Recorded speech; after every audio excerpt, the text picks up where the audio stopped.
네, 오늘의 본문 성경 텍스트는 에베소서 6장입니다. 정확하게 말하면 에베소서 6장 10절부터 시작이 됩니다. 그러나 오늘 본문의 문맥을 따져 올라가면 에베소서 5장에서 시작이 됩니다. 에베소서 5장 22절부터 사실은 에베소서 6장 본문까지 이어오는 단락으로 되어 있어요.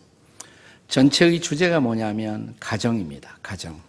그런데 에베소서 5장 22절에 보시면 먼저 아내들이여 이렇게 시작하고 그 다음에는 남편들이여 25절에 6장에 들어오게 되면 6장 1절에 자녀들아, 4절에 가면 아비들아 이렇게 계속되죠. 신약 성경에 쓰여지는 당시에는 특별히 로마나 소아시아에는 많은 가정 도우미들이 있었어요. 그래서 종들아 이렇게 나오는데 또 가정 사역을 돕고 있었던 중요한 멤버들이었습니다. 이어서 상전들아. 이것은 가정을 구성하고 있었던 모든 구성원들이 가정의 자기 자리에서 어떻게 가정을 세우고 또 지켜나가야 할 것인가를 권면하고 있는 그런 레슨입니다. 그런데 이런 중요한 가정이 오늘날 무너져 내리고 있습니다. 오늘 저와 여러분이 살고 있는 이 시대를 우리는 포스트 모던 시대라고 부릅니다. 정확하게 포스트 모던 시대는 20세기 후반부터 시작된 시대를 뜻합니다. 우리가 21세기에 들어와 있습니다만은 모던 시대, 그 이전에 20세기 중반까지, 그 다음에 20세기 후반, 21세기의 이 시대에 어떤 차이가 많느냐. 포스트 모던 시대를 규정하는 두 가지의 중요한 화두가 있어요. 하나는 파괴이고 또 하나는 해체라는 단어입니다. 포스트 모던 시대에 들어와서 지금까지 우리가 붙들고 있었던 중요한 가치, 또 중요한 전통, 중요한 제도들이 파괴되고 그리고 해체되고 있다는 것입니다. 그 중에서도 가장 주목할 만한 가슴 아픈 우리 시대의 중요한 현상은 가정에서 이 파괴가 그리고 해체가 일어나고 있다는 사실입니다. 그렇습니다. 가정들이 파괴되고 가정들이 해체되고 있습니다. 그런데 이런 가정 파괴와 가정 해체의 원인을 성경은 단순히 어떤 심리적인 원인이나 혹은 어떤 교육적인 원인 혹은 심지어 도덕적인 원인에서 찾지 않습니다. 물론 가정이 흔들릴 때 거기에는 어떤 심리적인 문제와 도덕적인 문제가 분명히 있을 수가 있어요. 그러나 성경은 보다 근원적인 원인을 타취하고 있습니다. 그것은 바로 영적 원인이 거기에 있다는 것입니다. 그래서 오늘 본문 12절 이하에서 바울 사도는 오늘 우리 시대까지 이어져 오고 있는 이 가정 해체, 가정 파괴, 이 가장 근원적인 원인을 가리켜서 이것은 바로 영적인 씨름이다 이렇게 말하고 있습니다. 다른 말로 바꿔서 말하면 영적인 싸움이라는 것입니다. 영적인 전쟁이라는 것입니다. 그래서 오늘 본문 12절 시작되는 말씀에 보시면 이렇게 시작을 하죠. 우리의 씨름, 혹은 다른 번역은 우리의 싸움은 혈과 육을 상대로 하는 그런 싸움이 아니다. 그 다음에 계속 이어지는 마지막 절에 보시면 오늘 우리는 하늘에 있는 악의 영들을 상대하여 싸우고 있다. 이 지상에서 일어나고 있는 우리 가정에서 경험하는 바람직하지 못한 숱한 문제의 원인 속에는 바로 이런 영들의 개입과 역사함이 분명히 오늘 우리의 현실 속에 있다라고 성경은 가르치고 있는 것입니다. 따라서 이런 싸움, 영적 싸움에서 우리의 가정을 지켜내고 세워가기 위해서는 우리에게 바로 영적인 무장이 필요하다. 이것이 오늘 본문의 핵심적인 레슨인 것입니다. 본문의 13절 말씀을 다 함께 읽겠습니다. 13절 말씀 다 같이 읽겠습니다. 시작.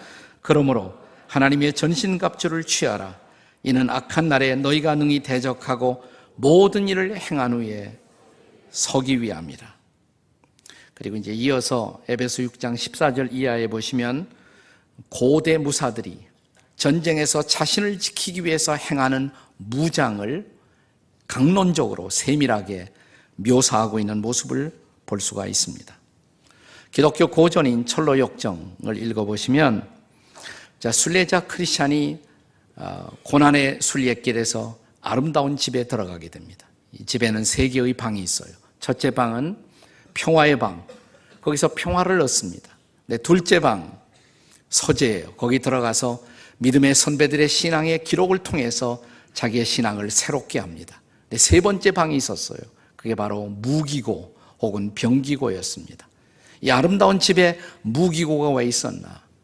우리가 이 순례의 길을 지속해 나가기 위해서는 우리에게 무장이 필요하다는 것입니다.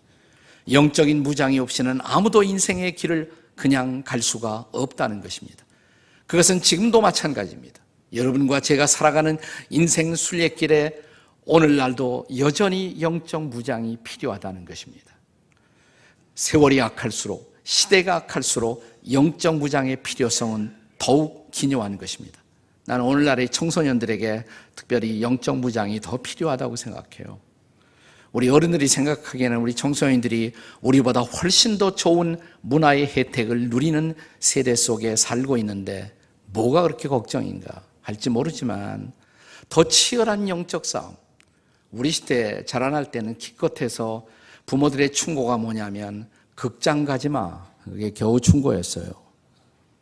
근데 요즘은 그냥 전화만 열기만 하면 온갖 것들이 정보가 쏟아져 들어옵니다.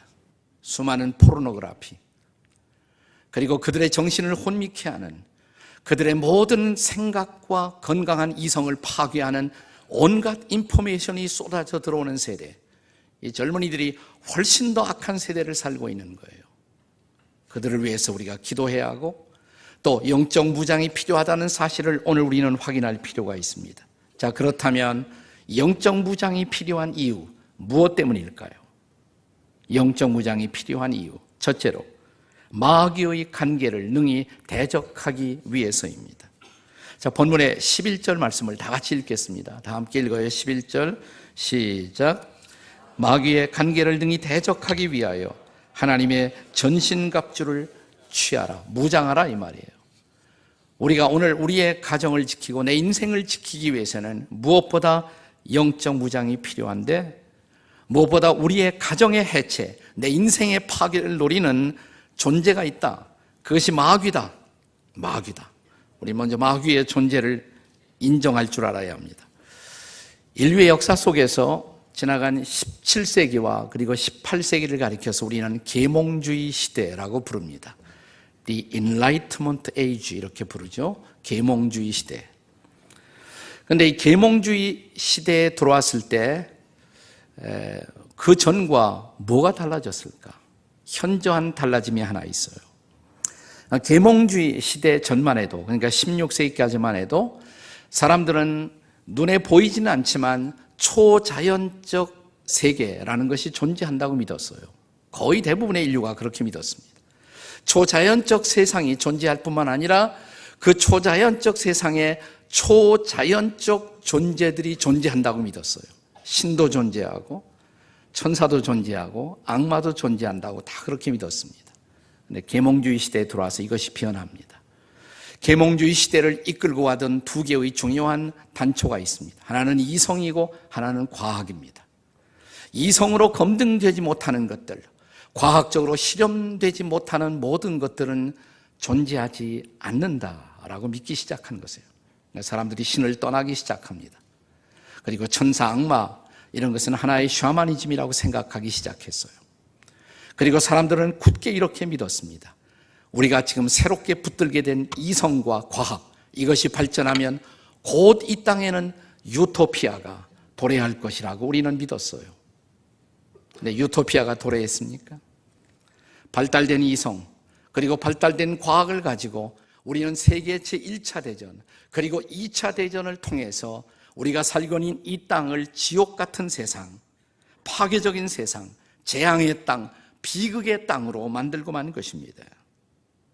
자, 이 두 차례의 전쟁을 끝나고 나서 사람들은 비로소 다른 생각을 하기 시작했어요. 인간의 잔악함, 이 악함, 그 원인이 뭘까? 그들은 호련히 오래전에 있었던 세계관을 다시 생각해내기 시작합니다. 그리고 그들은 신으로 돌아옵니다. 하나님께로 돌아옵니다. 세계의 도처에서 영적 부흥이 일어났어요. 그리고 사람들은 천사와 마귀의 존재를 다시 인정하기 시작한 것입니다. 이것이 20세기에 일어난 현저한 변화예요. 그리고 21세기에 그 변화는 아직도 진행형입니다. 결국 우리는 이런 레슨을 받은 것이에요. 두 차례의 전쟁을 통해서 우리 안에 있는 악마성, 이 배후에 있는 악마, 마귀, 이것을 극복하지 않고는 보다 나은 세상을 만들 수가 없다는 결론 앞에 도달하는 것입니다. 우리가 마귀라는 말을 쓸 때 성경에서 사용하는 단어는 본래 신약 성경은 히라보로 기록되어 있는데 마귀를 뭐라고 부르냐면 디아볼로스 이렇게 부릅니다. 디아볼로스. 청소년들이 좋아하는 게임 중에 디아볼로스가 있어요. 있죠? 네, 디아볼로스. 그게 마귀 게임이에요. 그게 마귀. 그거 하면 안 돼. 네, 디아볼로스. 이 단어는 두 개의 단어의 합성어입니다. 디아라는 이 단어는 between, 뭐뭐 사이에. 그 다음에 볼로스라는 단어는 영어로 throw, 던진다. 사이에 던진다. 던져서 나눈다 이 말이에요. 분열시킨다. 파괴한다. 여러분, 누가 부부관계를 파괴할까요? 물론 남편이 아내가 잘못해서 그럴 수가 있어요. 그러나 그 배후에 악한 영의 역사가 있다는 거예요. 마귀는 부부를 해체시키려고 합니다. 관계를 나누려고 합니다. 마귀는 부모와 자녀 사이의 관계를 또한 망치려고 합니다. 사탄은 마귀는 건강한 젊은이들의 미래를 차단시키려고 합니다. 그 배후에 악한 영의 역사가 있다는 것이에요. 그래서 한국어로 이 디아볼로스라는 말을 번역할 때 많이 사용한 단어 중에 하나가 뭐냐면 그 단어가 accuser, 참소자라는 말을 썼어요. 참소자, 참소하는 자, 그래서 파괴하는 자. 그게 사탄의 역할이에요. 우리 안에 존재하는 죄성, 부패성을 이용해서 우리의 삶의 근거를 파괴하고 또 우리를 둘러싼 소중한 관계들을 파괴하고 해체시키는 일. 이게 바로 마귀의 역사예요. 이것이 바로 마귀의 관계라는 것입니다.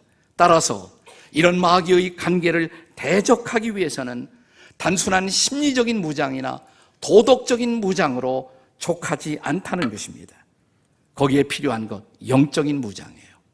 이것이 영적 무장이 필요한 첫 번째 이유인 것입니다. 우리에게 영적 무장이 왜 필요할까? 두 번째 이유, 주의 힘으로서만, 주님의 능력으로서만 우리는 마귀를 대적할 수 있기 때문입니다. 자, 본문의 10절을 함께 읽겠습니다. 10절 말씀 다 같이 읽습니다. 시작. 끝으로 너희가 주 안에서와 그 힘의 능력으로 강건하여 지고. 자, 이런 영적인 존재인 마귀를 대적하기 위해서 우리에게 정말 필요한 준비가 무엇이겠습니까? 여기서 바울은 먼저 주 안에서라는 단어를 강조해요. 너희가 주 안에 있을 때, 주 안에 굳게 서서 주님이 공급해 주시는 주의 힘, 그 능력으로 무장할 때, 그리고 강건해질 때 비로소 이 마귀와 싸울 수가 있다는 것입니다.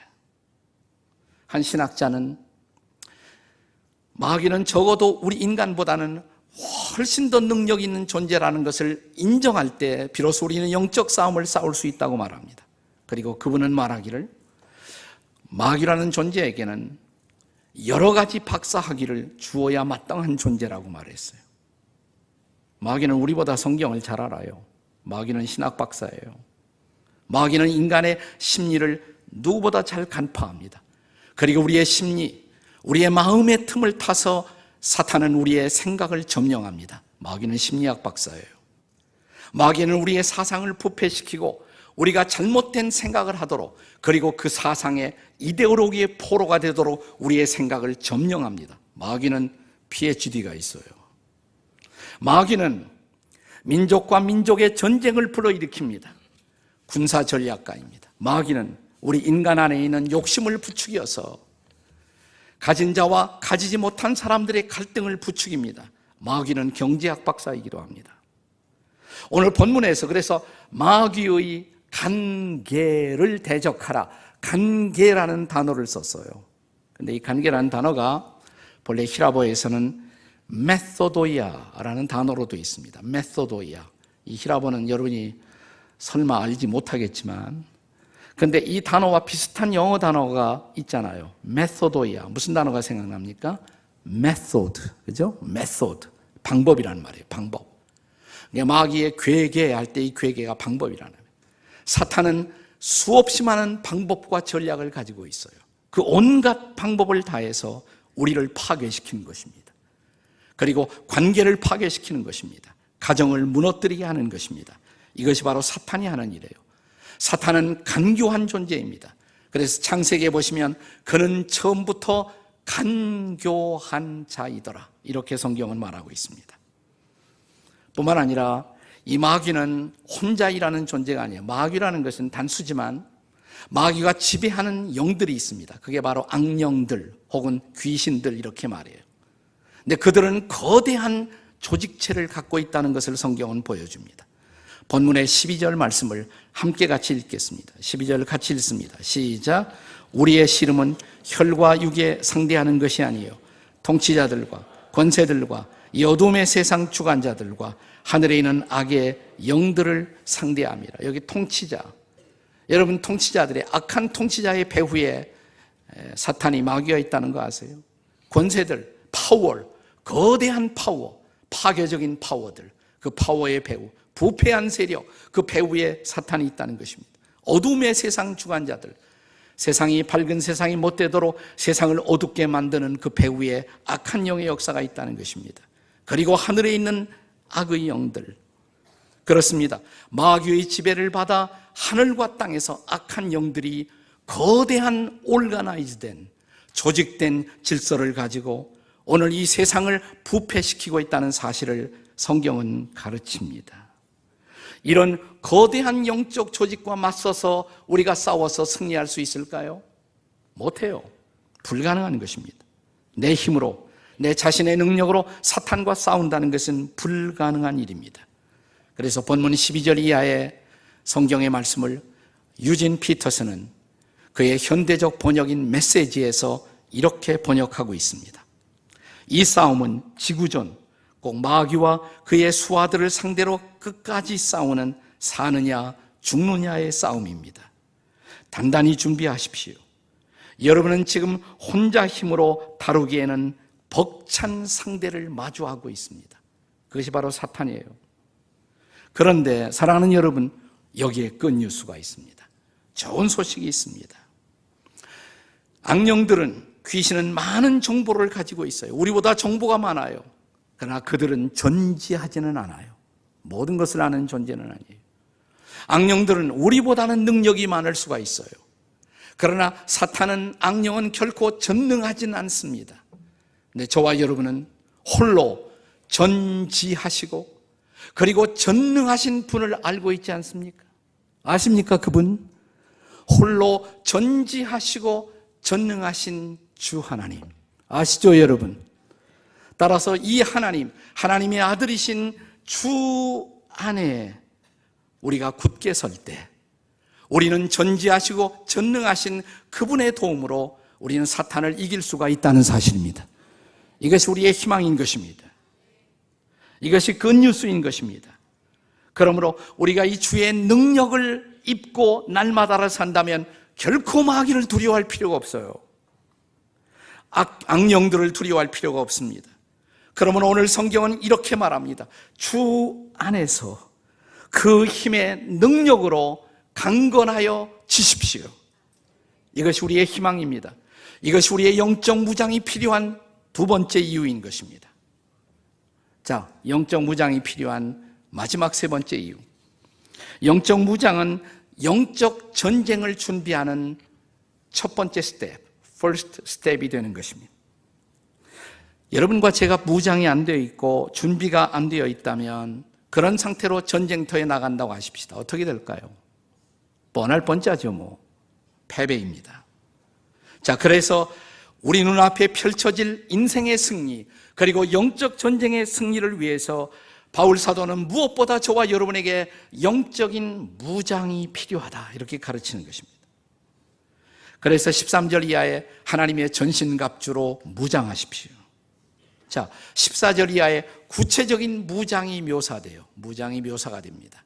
근데 이 묘사를 잘 읽어보시면 5가지의 방어 무기가 있어요. 그리고 2가지의 공격 무기가 있습니다. 5가지의 방어 무기, 2가지의 공격 무기. 자, 우리의 무장은 5가지의 자기를 방어할 수 있는 무장, 2가지의 공격에 사용할 수 있는 무기로 무장이 될 수가 있어야 한다는 것입니다. 자, 방어 무기 5개 먼저 생각하겠습니다. 첫 번째 뭐라고 그랬어요? 진리로 허리띠를 띠라 그랬어요. 진리로 허리띠. 여러분, 이 허리띠가 얼마나 중요한 것입니까? 제가 한번 설교하다가 허리띠가 내려간 적이 있습니다. 상상하지 마세요. 얼마나 황당했을까요? 이 허리띠는 우리의 자세를 갖추어 주는 거예요. 자, 전사들이 허리띠가 제대로 메어져 있지 않다면 어떻게 전투할 수가 있겠어요? 근데 진리의 허리띠, 여기서 진리라는 말은 다른 말로 번역하면 진실입니다. 진실하신 하나님을 믿고 또 하나님의 진실함으로 내 인생을 무장할 때 우리는 사탄과 싸울 수 있다는 것이에요. 사탄은 거짓된 존재입니다. 이 거짓된 마귀와 싸우기 위해서는 무엇보다 진실해야 돼요. 정직해야 합니다. 그것이 기본적인 첫 번째 무장이에요. 그 다음에 2번째, 의의 흉배를 붙이라고 가슴에 호심경 그랬어요. 호심경, 새로운 번역에는 의의 흉배. 가슴에 이 무장이 있잖아요. 가슴에. 우리가 예수를 믿는 순간 주님은 우리를 의롭다고 하십니다. 그리고 우리가 의롭다움을 받은 그 순간부터 의를 줄이고 목마름처럼 사모해야 합니다. 의를 사모하는 것, 그것이 우리의 무장이에요. 자, 그 다음에 의의 흉배 다음에 신발은 뭐라 했어요? 평화의 복음의 신.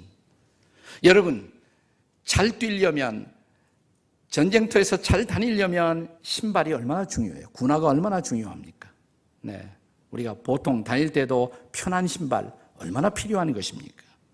평화의 복음의 신을 신으라고.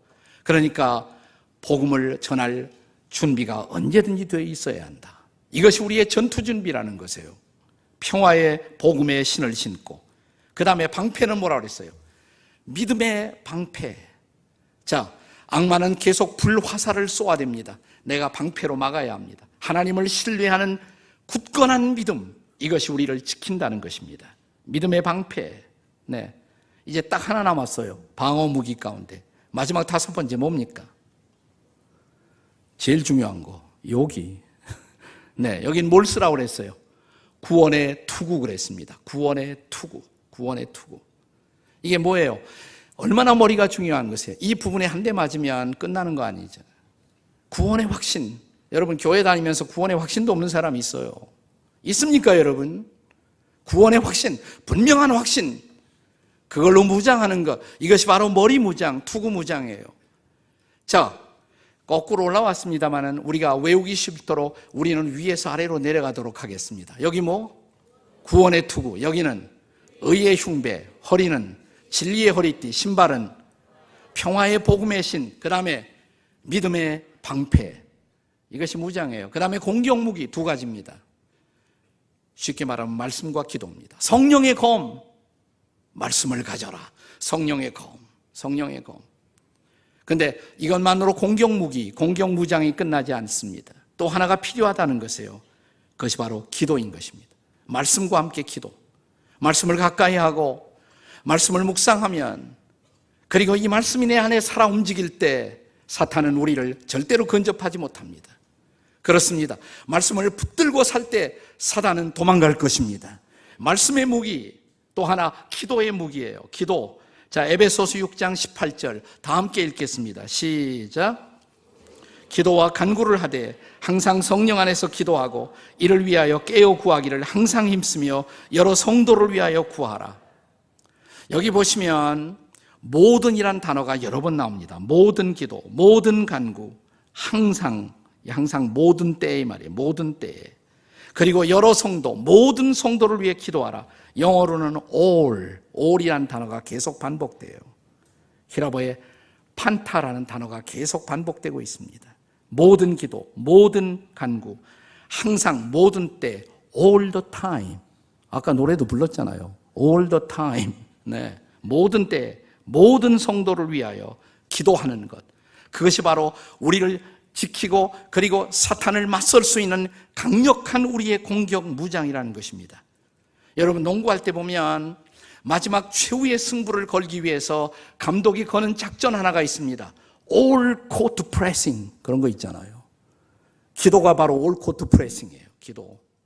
그렇습니다. 내가 사용할 수 있는 모든 기도로 내 인생을 밀고 나가는 것, 그것이 바로 우리의 무장인 것입니다. 이 대목에서 유진 피터슨은 다시 메시지 번역에서 이렇게 번역하고 있습니다. 하나님의 말씀이야말로 없어서는 안 될 무기입니다. 마찬가지로 계속되는 이 전쟁에서 기도는 필수적입니다. 열심히 오래 기도하십시오.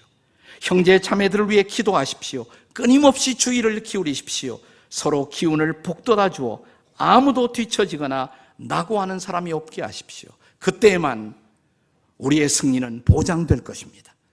이 무장 얼마나 필요한 것입니까?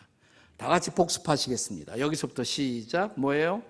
구원의 투구, 의의 흉배, 진리의 허리띠, 평화의 복음의 신, 그 다음에 믿음의 방패, 그리고 성령의 겉말씀, 그 다음에 기도.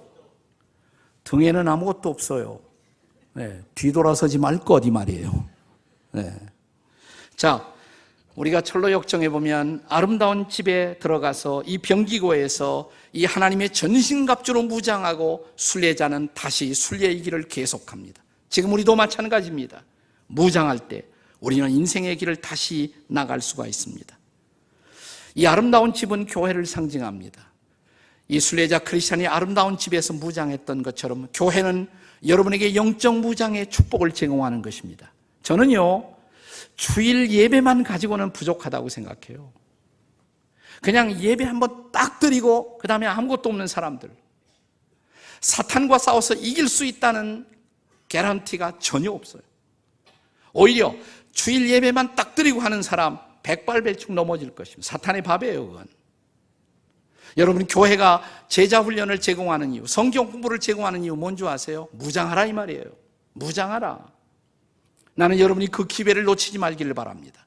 그리고 이것을 통해서 정말 자신을 무장하고 이제 일어서십시오. 나가십시오. 그리고 사탄과 싸워 승리하십시오. 원수가 와도 무너지지 않는 삶, 이 견고한 승리가 오늘 저와 여러분의 승리가 되고 우리 청소년들의 승리가 되기를 주의 이름으로 축복합니다.